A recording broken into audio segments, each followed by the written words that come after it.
it was actually Sister Leslie who raced upstairs at one March break, 2 steps at a time, and said, they need a chaplain at Stony Mountain. And so I said, but Leslie, I think of myself more as an educator. And she said, there'll be education there, Carol, there really will. It was about 6 or 7 years after I had been there, and very often I'd be working with guys who I felt were doing very well. And as they'd come to say their final goodbye, I'd shake their hand and say, his hand, and say, well, good luck. I hope I never see you again here. And for many of them, some months later, even weeks, I'd go to chapel on a Saturday night, and in would walk that person I shook hands with. And I'd say, what are you doing back? And by the time they sat in my office and told me about it, it often amounted to a lack of support or discouragement.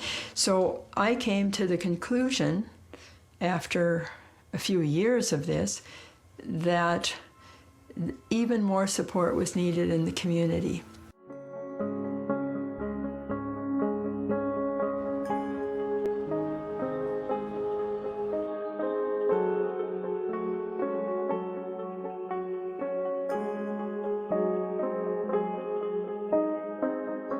How about a little hug? Good, really good to see you again. Sister Carol Peloquin hugs a man as he enters a group session, joining 3 other men and facilitator Kathleen. I first and now Kathleen, meet guys at Rockwood or maybe even Stony in some cases, and we talk to them, get to know them, work with them a bit with this psychological spiritual system we call the Enneagram, and we work with them, help them to get better self-understanding and encourage them along. The passion that we struggle with is that sort of reactive, knee-jerk reaction that we give. My father was never around, so I used to make up just fantastic lies about who he was and where he was, and the truth was I never met him. So with low self-esteem, everything to me also appeared to be a failure. Kathleen Miko, Next Step Peer Support Program facilitator. I've been struck by the courage that the men have had to come to the group and to share and trust us with some very, very difficult stories and experiences in their lives.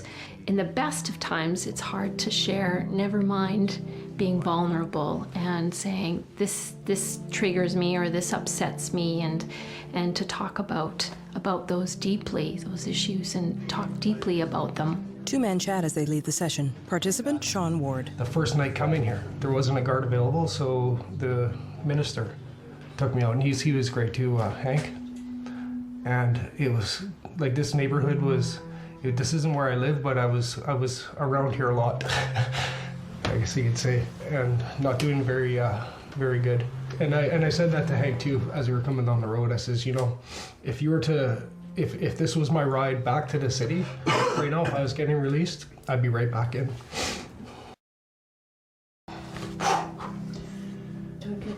Pardon me.